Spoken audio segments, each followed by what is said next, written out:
Today, I want to go over the top 5 Metaverse projects based on market cap according to CoinGecko. Welcome back to Crypto Tax Club, where you win the tax game like the whales do. We are at 489 subscribers. It's been 4 months since I started my YouTube channel. For the people that have subscribed, I wanted to say thank you so much for subscribing. If you are new, we are a crypto channel that covers fundamental and technical analysis on all crypto related projects. Make sure to subscribe to our channel. I would really appreciate it. Alright, let's get started. We have Decentraland being the top Metaverse project with a market cap of $4.8 billion at a price of $3.21. Decentraland is probably the most developed project because it was released in 2020. Lots of things are going for Decentraland. They recently announced that they will host their first ever Metaverse Fashion Week. Tons of people are buying land in the Metaverse, and they are getting companies like Samsung who are advertising within the Metaverse. Second place is the Sandbox with a price of $4.49 at a market cap of $4.6 billion, which is doing extremely well. Sandbox started off as a mobile game but later was acquired by Animoca Brands. The Sandbox Metaverse was launched in November 2021. Similar to Decentraland, there are tons of news. Gucci plans on a virtual world on the Sandbox. Ubisoft, which is a big game company, is partnering with the Sandbox. And we have several celebrities owning land in the Sandbox, such as Snoop Dogg and others. It's really a great project with a lot of potential. Third place is Axie Infinity. Also has a ton of potential. There's also Enjin coin in fourth place. We will skip DeFi Kingdom and Render Token because I'm not too familiar with them. And then there's radiocaca that's priced at 0.0023 with a market cap of $446 million at a current ranking of 167 of total crypto projects. All these projects have seen big corrections from their all-time high, but I wanted to create a video to see what will have the biggest return. So let's pull up the chart and see. First is Decentraland. Decentraland is actually doing very good. We are on the daily chart and have a couple of indicators here. We have the 21-day EMA, the Ichimoku cloud, and also a couple lines that are strong resistance and support lines. What I like about Decentraland is that it broke through the 21-day EMA, which is a huge bullish sign. It is also entering into the Ichimoku clouds, which is the beginning of a nice uptrend. However, it looks like it is being rejected. You can see that the last 4 days, it was trying to break through the clouds and is acting as a resistance. So there's going to be two possibilities here. It can drop a little from here and bounce off the 21-day EMA, similar to what we saw in November, where we almost touched the 21-day EMA and bounce hard. Or it can touch it and break past below the 21-day EMA, similar to what we saw in December. So just keep an eye out for that. If it bounces off the 21-day EMA, it would be potentially be a good buying opportunity. Now, at the all-time high, it was right under $6.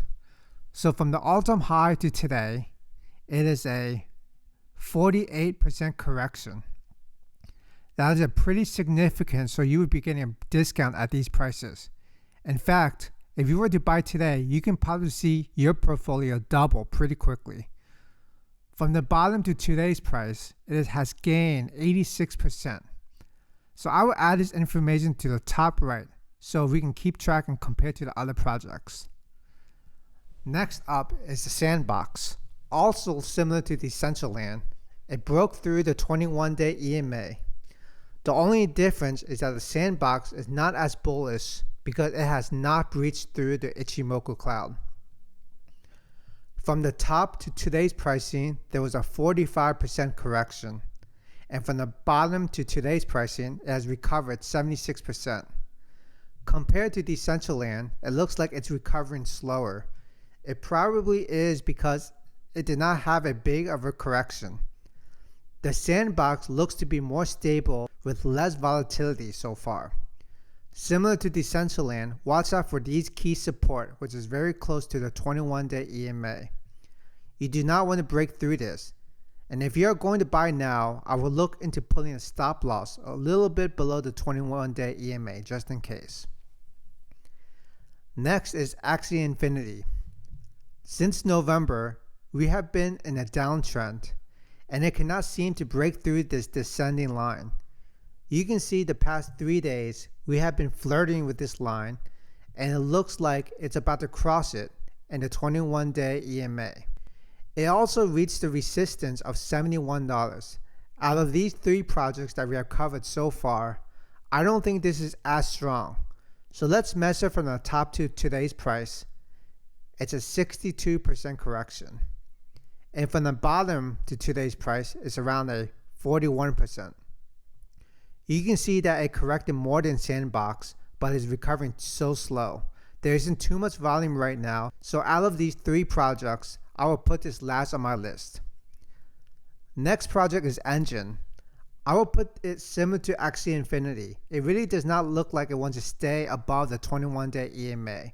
It is far away from being on the uptrend, and from the top to today's price, it's around a 60% correction. From the bottom to today's price, it's around a 47% recovery. It is slightly better than Axie Infinity. And overall, I do not like Enjin coin.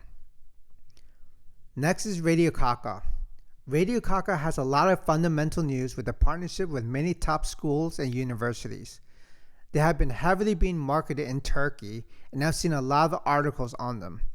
Unfortunately, their price hasn't moved much. From the top to today's price, it is around an 82% correction, which is the most out of the others. And from the bottom to today's price is a 50% recovery. That is better than Axie Infinity and Enjin, so I do like it better than those 2 projects. It shows that it will recover faster. There's a lot of buy and selling volume going on at this price point and below. It seems like the bulls and bears are fighting anywhere from the 0.0024 and below. In order for us to get higher, we really need to break out of this range. I do like radiocaca because of its fundamental and a determination to grow the US and Metaverse. Because they have corrected 82% from the high, which is far more than the other projects, I would say that this will give you the most return. Unfortunately, with the most return means the most risk. You can see that it has been flirting with the 21-day EMA for the past week. It cannot break above it, while all the other projects can stay above it for a few days. So right now, it is not as strong, but wait until it breaks past 0.0025. I think it will give a nice little boost to see the price run. So to summarize, I think Decentraland is still the top dog. It corrected a large amount and is recovering quickly. I think this is probably the safest bet. Next will be radiocaca because of the largest potential for high return. It is a high risk, but there's a lot of fundamental news and some catalysts that I've covered before. The Sandbox would be my 3rd choice, and Axie Infinity and Enjin coin is last on the list. Alright, that is all I had for today. Comment below what Metaverse projects are you buying. Thank you all for watching, and don't forget to subscribe to my channel. And until next time, I will see you all later.